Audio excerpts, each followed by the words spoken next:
The Denver Broncos' biggest need in the 2025 NFL Draft is blinking on the screen in front of all of us. It's highlighted in bright orange, and none of us can look past it. Sean Payton has got to find his running back. All last year, we heard, can Sean Payton find the Drew Brees of the future? We checked that box solidly, and now he is on to, okay, can he find an Alvin Kamara? Can he find his Reggie Bush? We need a running game in Denver. It hasn't been since 2022. Latavius Murray was the last running back wearing a Denver Broncos uniform to have 100 yards in a game, and I bet most casual Broncos fans wouldn't even pull Latavius Murray's name out of a hat and identify him as a Denver Bronco. That is how long this has been. So in this video, we're going to break down who are some of those first-round draft picks that Sean Payton could get, that could be Reggie Bush, Alvin Kamara type. And then if we are to wait till later rounds, who are some of the names that are jumping off of the screen to me? We're actually going to use some artificial intelligence to dive into this, and not like in a lazy way like all the national media does. If you're new to the channel, I'm a diehard Denver Broncos fan named Ben, and it helps me in the algorithm out a ton if you like the Broncos. If you would like and subscribe. And before we dive in, who is your favorite all-time Denver Broncos running back not named Terrell Davis? Can't wait to read all of those. So really cool service the NFL just put out. I will put the link in the description, but basically it uses Amazon Web Services and identifies all the needs on your team and a ton of different databases to just give you a ton of information about your team going up into the draft. And I've spent way too much time looking at this. Gives you all of your picks this year, all your picks next year. Really, really cool stuff here. It is saying that according to its number crunching, that we are just as likely to trade up as we are to trade back, and that we don't have a quarterback need. And what a plethora of riches that is to have our quarterback of the future.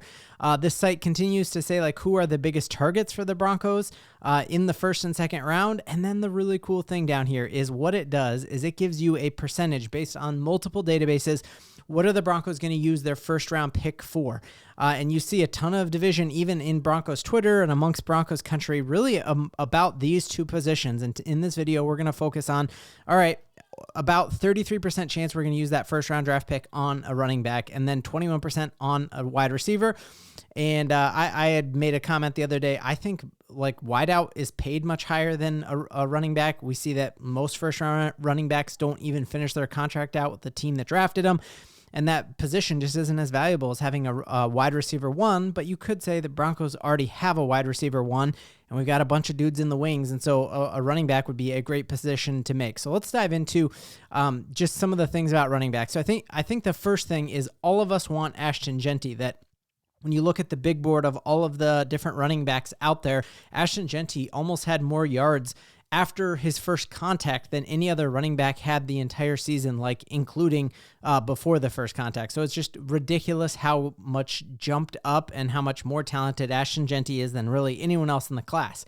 And I don't think it's a fool's errand or just a impossibility that Ashton Jeanty does indeed fall to the Broncos at 20 or falls within striking distance, lands at 15 and the Broncos can move up and go get him, because there's a lot of craziness still happening here. I think Jackson Dart's going to go much earlier than people think. I think Jalen Melrose going earlier than people think. There's rumors and speculation out there that TJ Watt just put this out on Instagram, a peace sign he's leaving the Steelers, and then we had Shedeur Sanders go out and meet with the Steelers and said he'd give it a 10 out of 10 for his meeting with the Pittsburgh Steelers. If the Steelers want Shedeur Sanders, they're going to have to draft or trade up to get him, because he's not still going to be on the board when the Steelers are there late in the 20s. And so I think you are going to have so many quarterbacks go early and offensive linemen go early and Carter go early, all of that I think Ashton Jeanty could be on the board. But if he is not, what are some of the options out there? So let's dive into the options, what I think the pros, the cons are, and do I think they're worth a first-round draft pick? So you're hearing a lot of people say that Omarion Hampton is jumping up NFL draft boards. So we had this tweet out here that multiple teams are saying that he is a first-round draft pick. Some teams even have him above Ashton Jeanty on their draft board. My wondering with that, is that a smoke signal, and is that trying to get Ashton Jeanty to fall to you, or put a doubt in the back of the mind of someone who wants Ashton Jeanty? But let's look at Omarion Hampton. To me, when I look at him and just his height and speed and size, he's very, very similarly built to Audric Estime. They're a very similar body frame, and he's not even that much faster than Audric Estime. Audric Estime ended up running a 4.58 in his 40-yard dash during his pro day, and you look here, Omarion Hampton did run faster than that, a 4.40, so he is in the 80th percentile. And to be able to run with that type of speed with his body size is just absolutely crazy to me. And just seeing that you're hearing like Drake May popped off and got first-round draft pick last year coming out of North Carolina. A lot of his success even was Omarion Hampton being way back then. But what you're seeing as to why he might fall and why he might not be worth a pick in the first round is very similar to what we saw towards the end of Javonte, that if he hits the hole immediately, he can get yards, but he's not the type of guy who's going to be able to dance and make anybody miss in the backfield. That like once he's a downhill runner, and that's his biggest strength. But if we take a look at some of the footage of him, like he has some breakaway speed, and I haven't seen this type of breakaway speed in Denver in a long, long time. The other day on my timeline, Clinton Portis tweets were popping up, and you all remember how good Clinton Portis was when he was in Denver. So you do see just like a tank who can move, and like does Sean Payton want this? Is this a perfect, 1-2 punch, or is this too redundant to what we already have in Audric Estime? Like, man, let's let Audric Estime get the rock a lot more next year and let him and Jaleel be this 1-2 punch, and instead get an incredible wide receiver at this first round pick. So let me know in the comments, what are your thoughts on Omarion Hampton?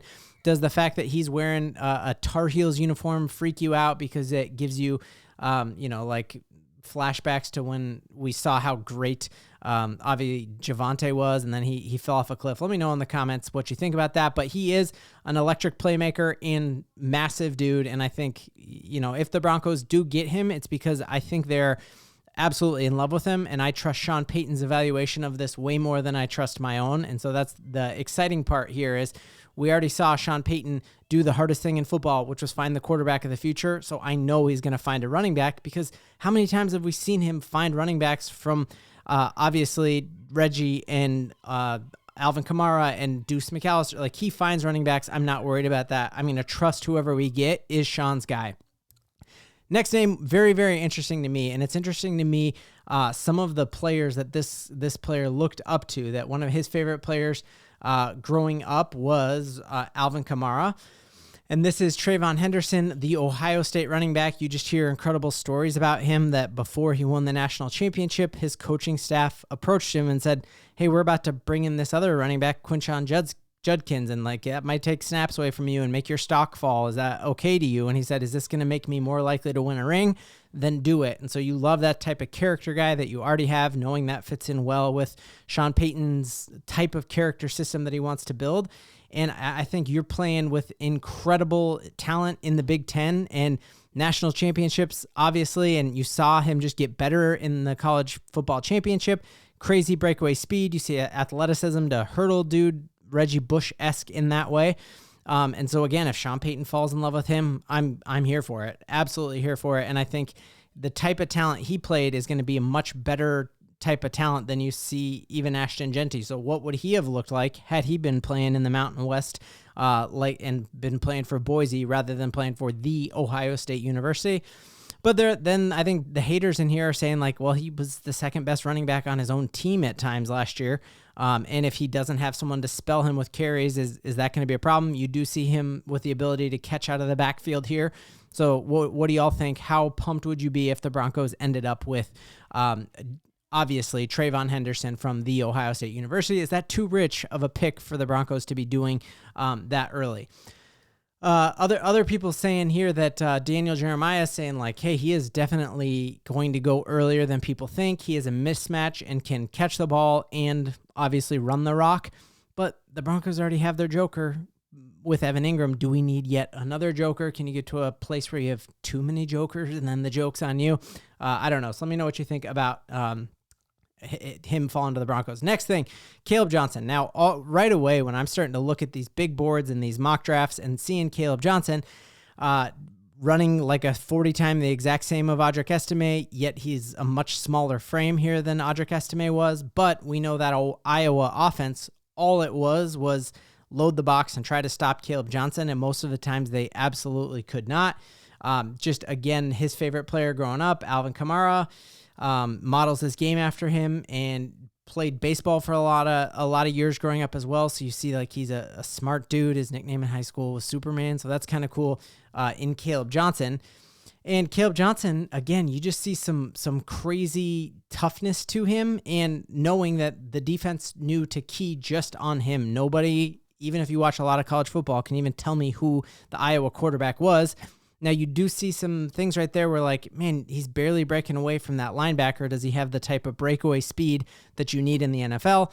And seeing that, his mock draft position is 48, I wouldn't feel great about picking him with our first-round draft pick, because, like, hey, man, we get the 20th pick. I hope that's the highest we pick for a lot of years here. So how would you feel about Kaleb Johnson as a first-round draft pick? Last guy to go through is a guy that actually gets me crazy excited. And if he's there at our second-round pick, I am running to the table to get him. I have a friend who's a diehard Tennessee Volunteer fan, so I watched quite a bit of him. And this is Dylan Samson out of Tennessee. Absolutely electric and some crazy, crazy breakaway speed. The downside for him is that he's a one-year starter, so you haven't seen, like with an Omarion Hampton, you haven't seen it over multiple years, and is that a one-hit wonder? But again, SEC, he's playing against some great competition, and you see the measurables are there, the vision is there, and the breakaway speed is there, and the breaking tackles is there too. So that would be exciting. But again, you're drafting somebody who probably could be there in the second round. But if you're counting on him to be there in the second round and he's not, then you got egg all over your face because you made a bet and it didn't work out for you. So do you think it's worth the Broncos trying to wait for the second round to find one of these talents, or do we need to maybe even settle, and if Jeanty's not there, get the next best running back? I'm very curious what the thought is there. I think the best case scenario to me is this guy here, Brashard Smith, and he was a converted running back, converted from wide receiver at SMU, which, where you play college football does not matter. There's so many examples of that, from Antonio Brown to Reggie White to Dondre Tillman. Like, there's tons of examples of it doesn't matter where you played. This guy looks absolutely nasty to me. Played wide receiver, so you know that he can catch the ball out of the backfield, and crazy speed and explosiveness here. Now, you wonder, okay, you're looking at playing your SMU. Who are you playing against competition-wise? Obviously not going to be the same level of competition that Omarion Hampton and Kaleb Johnson and all of these others are playing, but could you see that being a skill set that Sean Payton wants? And when you look at most mock drafts for him, you are looking at a late pickup. Like, they have him mocked as the 165th overall pick. So let me know in the comments, which of these players do you think the Broncos need to try to get in the first round? Or do you think it's worth the gamble for the Broncos to wait for rounds 2 through 6? Can't wait, Broncos Country. We've got a ton to Bo-LIEVE in.